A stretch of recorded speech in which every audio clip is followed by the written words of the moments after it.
Hey guys, this is Aaron Schober and Josh Lucas with Sword Carolina.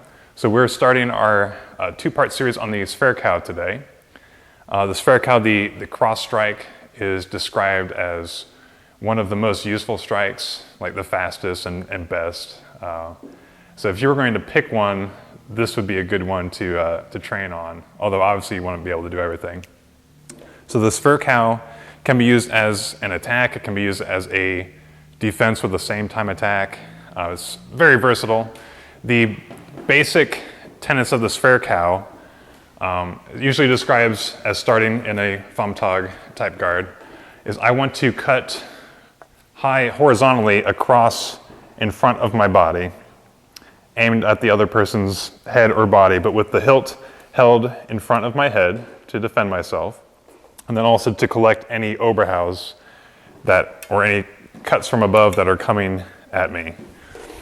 So it's coming across my body in a high horizontal cut. I'm keeping my edges to the side, my flats vertically.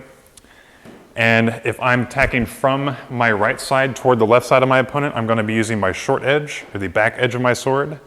Attacking to the right side of the opponent from my left side, I'm going to be using my long edge. And so what's cool about this, as Josh is demonstrating, is that you can throw multiple cuts back and forth using either edge while keeping the sword in front of you to defend yourself at the same time. Move side to side. You can also, because your hands can move faster than your feet, you can also lean side to side as you're doing it, because that way you can get a little more cover if you don't have time to take a full step, move your entire body side to side. One thing that's cool about the Zwerchhau is that even if the other person defends the initial cut, you can wrap around his sword sometimes.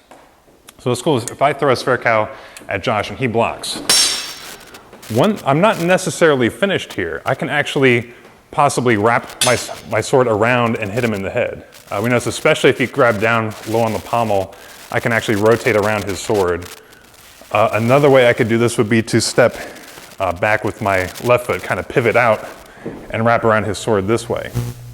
And so I'm coming all the way around his sword to still hit him. So it's almost a second intent cut from the initial one. So that's very useful. And it's hard to block. I mean, he really has to focus on his defense then, which may lead up into another cut. And that's where the Zwerchhau really comes in handy, is these multiple cuts. If I'm attacking Josh, I can cut toward his head. I can cut toward his body. If I'm cutting down to his body, I still want to keep my hands high to protect my head. I don't want to cut low like this and expose my cap at him. So I want to keep my sword high, still end up covered behind it, either by taking a good step, leaning behind it. As Aaron said, you want to try and keep your hands in front of you as you're doing the Zwerchhau. When someone is first learning the Zwerchhau, a lot of times they might try, when they're doing that second one, to kind of wrap it fully back behind their head or do something like that. You really want to keep your hands out in front. That way your sword is always defending you. And with your hands high, instead of, you don't have to, just like with an Oberhau, you can cut two Oberhaus right in front of you. You want to cut the Zwerchhau right in front of you instead of coming all the way around like that, exaggerating. So if you throw a Zwerchhau as the Vorschlag, and it is defended, there's two things that you can do depending on how the bind is. If I actually gain the weak of Aaron's sword, I can immediately do a Mutieren and thrust down. I will catch his sword right here with my cross guard and should be able to thrust down. So once again, I throw it a little bit more range. I got Aaron's weak. I just wrap over and do a Mutieren, which we did a video on. But more than likely, if I'm closer and I'm strong, Aaron might think that I'm trying to do that wraparound that he was just demonstrating a minute ago. So if we wind up strong in the bind and Aaron is putting hard pressure out to the side, I can immediately do a Duplieren to Aaron's head while staying on his sword. I don't really want to leave the sword. I want to try and do the Duplieren right on the sword. Because the Zwerch to the head is a horizontal strike. It would not be very wise for Josh to try to block in a basic ox guard. If he comes in ox, I may just come over or under his guard because our swords are parallel. A better option for him just to defend against the Zwerch is to either cut against it with an Oberhau or lay onto it with his long edge. So as I cut with the Zwerchhau, he lays on it with the long edge. He knows that he's going to block it. He's got a good, basically 90-degree angle. He knows he's going to catch it. And then if I come around again, he can continue to do that. Now, he can do that repeatedly, but eventually his defense will probably fail.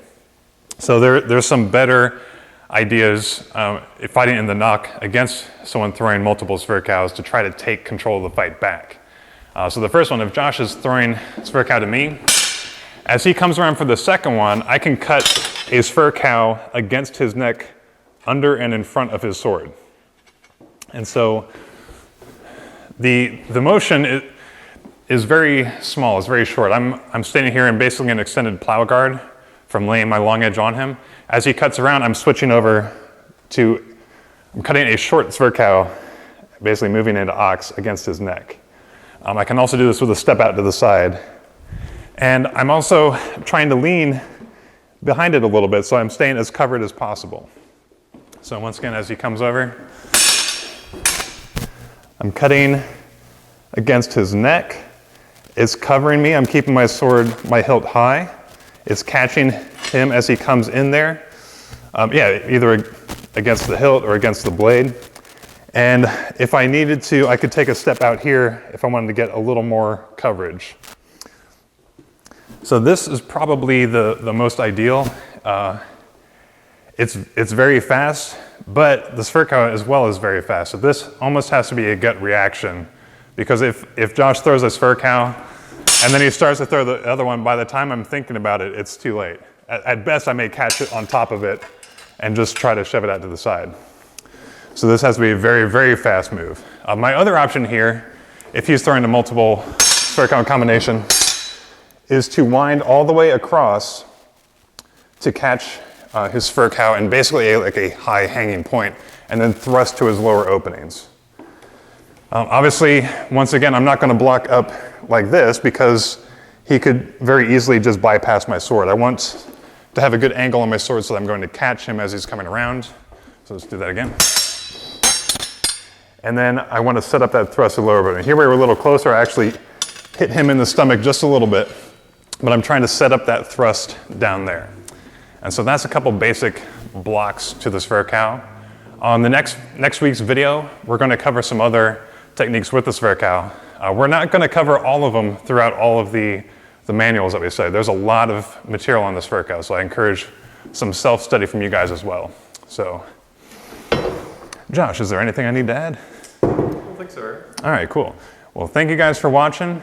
We appreciate it, and we will come at you again next week. Bye.